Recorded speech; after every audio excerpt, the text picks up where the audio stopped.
Howdy, y'all. Me and Grant with the Third Channel Fly Fishing. we got the day off, opportunity to meet up.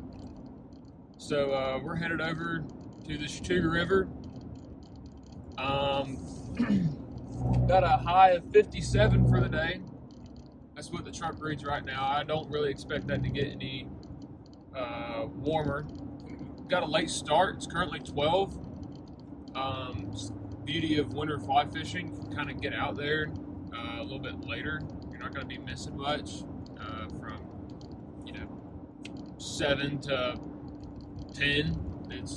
You're not going to be missing a whole lot of action on most areas, most rivers. There are some exceptions, of course. All right, so today I'm bringing out the 5-weight rod. We're going to try to read the river a little bit, see what kind of life we got underneath the rocks and everything. I'm expecting to see some small stoneflies and a lot of midges. So, I might end up throwing an elk's hair or something like that, maybe for a good floating, and maybe do like a heavy stonefly on the bottom that Chris tied in our most recent video before this one. Something that'll really get down there quick, but something fluffy enough on the top to be able to hold it up. But you never know what you're going to find out on the river. So we'll see what we got whenever we get there. Yeah, to Grant's point, you can't catch fish in the car. You can't catch fish while you're rigging up in the parking lot. If you try to get your rig nailed down, you're just going to end up being frustrated and retying more than you need. Very rarely do I tie flies on before I get down to the water, unless I know the river like the back of my hand, but even then I don't really do that. I do, because I'm lazy sometimes. So I'm probably going to rock the 6-weight. I do have a 4-weight. I don't have a 5-weight, but I'm probably going to rock the 6-weight today. I can get a lot done with that, and plus it would be really cool to hook up to a big brown and have that backbone of the rod. To Grant's point, there are some winter caddis hatches to the Chattooga, or on the Chattooga, so I may throw some of that. I definitely expect to be going deep, though. I may just dredge some nymphs through the deeper holes, deeper stretches. But again, to the point, I'm not going to be 100% sure what I'm going to be throwing until I get there.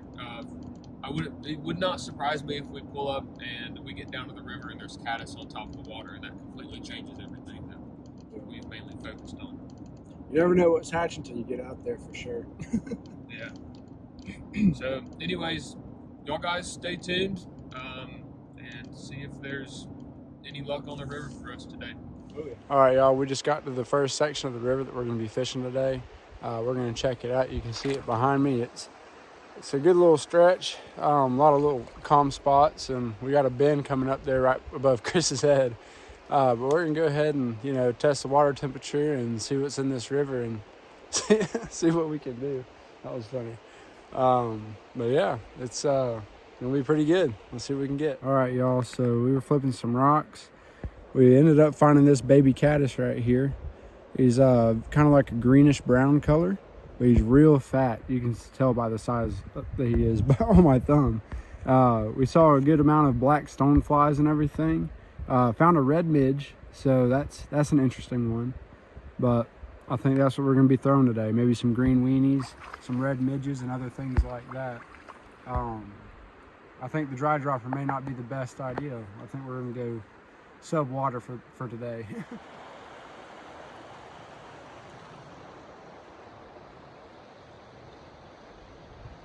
This is what we have for our selection today. I may be throwing this little green, really small greeny weenie. This is a bigger version right here. This is just a green mop fly. I think I may be throwing this and this little red midge over here on the side. Yep, that's it right there. And I think a good potential candidate for today is going to be these Rainbow Warriors up here. I'm missing a few out of my box, but it's going to be these two over here, the smaller ones, and it's going to be these two on the right side, these bigger ones right here. So I think that may be the potentials for the day. And if I throw a dry, since it's so sunny out today, I'm going to end up going with something like this or something like this to really get that reflection in the water and grab attention. As Grant was talking about, we found that fat caddis. This is my first ever midge attempt. So I tied that one on. It's not the best, but it's green and it's big. So it'd be pretty neat to find a trout that likes that. I'm gonna have that up top, and I'm gonna be dropping one of my SSDs, these winter stonefly patterns. I'm gonna be throwing one of them below. I probably have that anywhere from 8 to 12 inches down from this midge right here.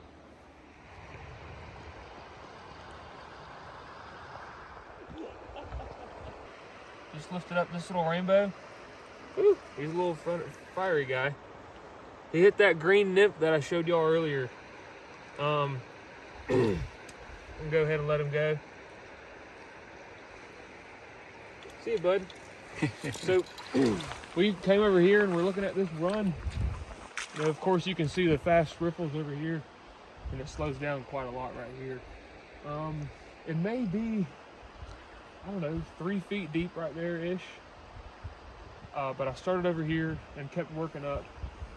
So between this super slow water and that super fast water is where I caught that first trout. So I can take that knowledge and apply that further up the stream at other spots that we're going to on areas to kind of key in and focus on. But yeah, one on the board.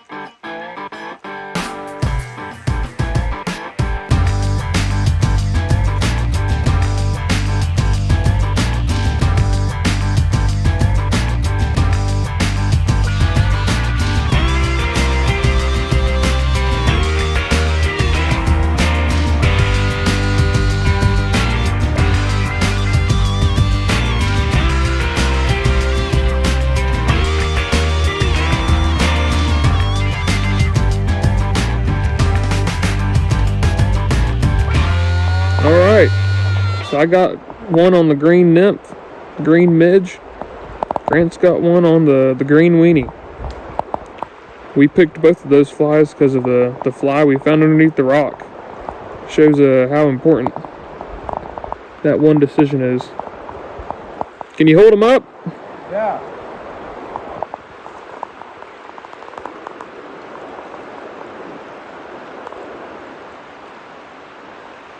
There he is. Nice. Pretty slippery. Pretty slippery. Sweet. Yeah, real red fins. It was beautiful.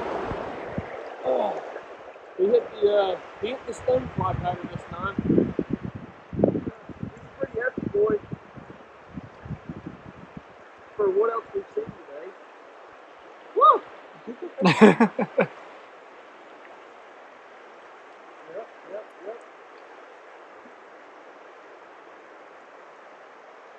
Well, Them things are slippery. there you go. Probably 12, 14 inches right there. We'll put them back in the net and get this fly out. We'll let them go. Wanted to get a close-up of this. So the trout that I just took out of the water, I think Grant got a video of me getting it from across the river. But there's that stonefly that we tied yesterday. As you can see, this trout approved.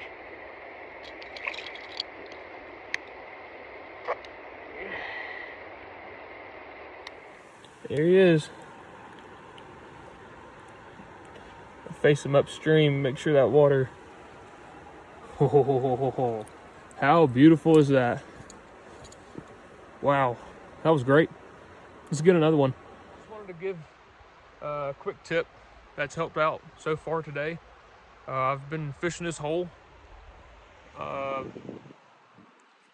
Peeled 3 or 4 fish out of here already. Anyways, the water is crystal clear on the Chattooga today, which is pretty common.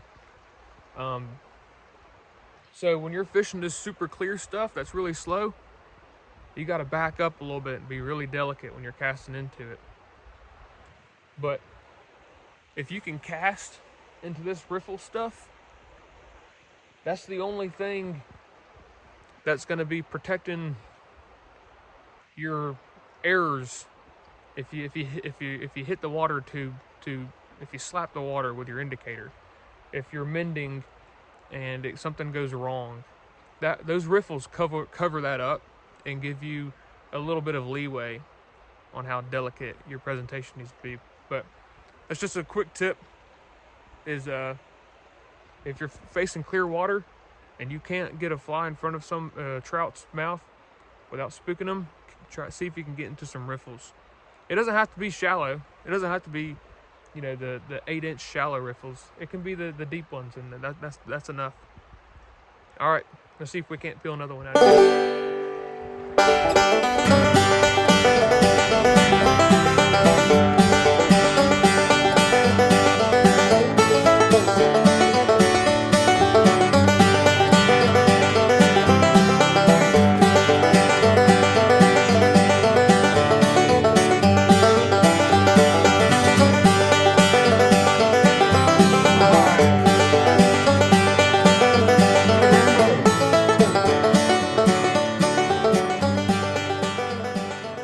Hooked up to another trout.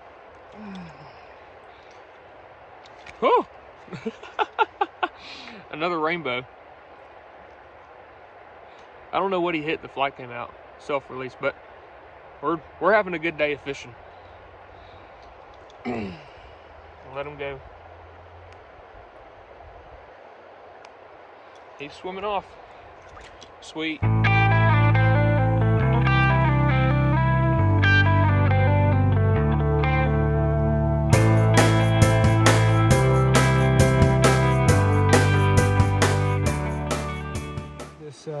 This rainbow right here, pretty beautiful.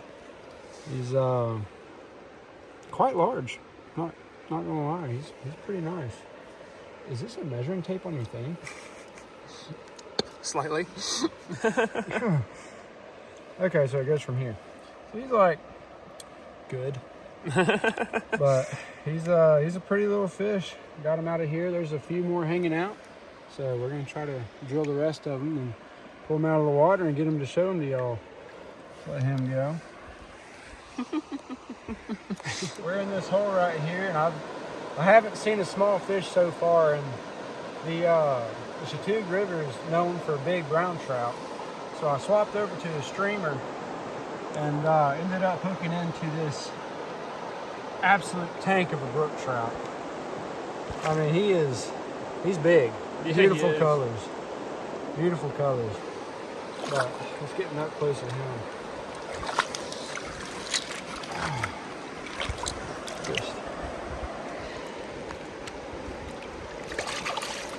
He had a lot of fight in him. He's a freaking football.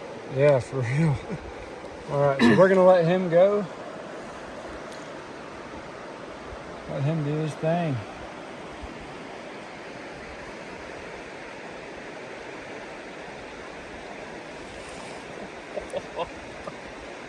Part 2 of the streamer.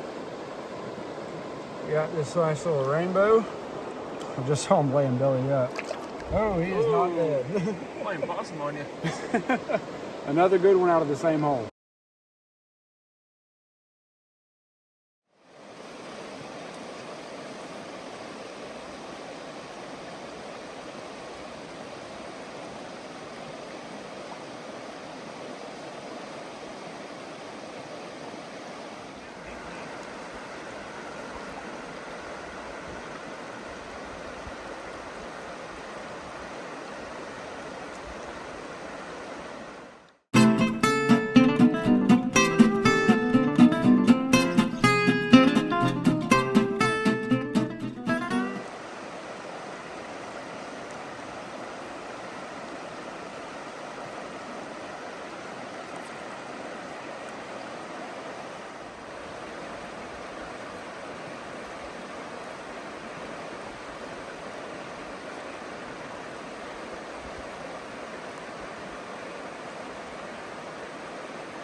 All right, y'all, so it's about 5:30 right now, and the sun's supposed to set about 6. So we're going to start heading out, walking out, and what's the plan? We'll walk down everything that we fished up, Any since we have our streamers on, any big pulls, any deep runs or highlights up the stream, we're gonna throw back into and hopefully pull another 2 on the way on the hike out. Yeah, sounds like a plan. Well, we'll update y'all if we get back to the truck and you ain't see a fish. You know we ain't caught one. We're in the truck. Lights are on. It's dark out. That's a good day fishing. You find yourself walking out when the moon's rising, that's typically a good day fishing. Yeah. I guess starting off, picking up that rock and figuring out what's in the water. We saw the red midge, we saw the baby caddis, and we saw stoneflies. Both of us had success with every single one of them. Yeah. We caught some on red midge, some on stones, and some on the caddis. A lot on the caddis. I was using a midge fly that I tied. It was the first midge fly I've ever tied, and I had a bead head like 3 times the size of the hook. So it was a good time. Then Grant went upstream and, well, what'd you find upstream? Well, ended up nailing a brook trout. It was a good size. It was a really good size brook trout, and it hit that streamer and just swallowed it whole, man. Yeah, it was a great eat. I got to see it. I've never seen a brook trout that big in Georgia. So, yeah. Definitely a successful day of fishing. Yeah, on the first day of the year, on the Chattooga, good way to start off the year. Well, yeah, so thank you for watching this far into the video. Love you, bye.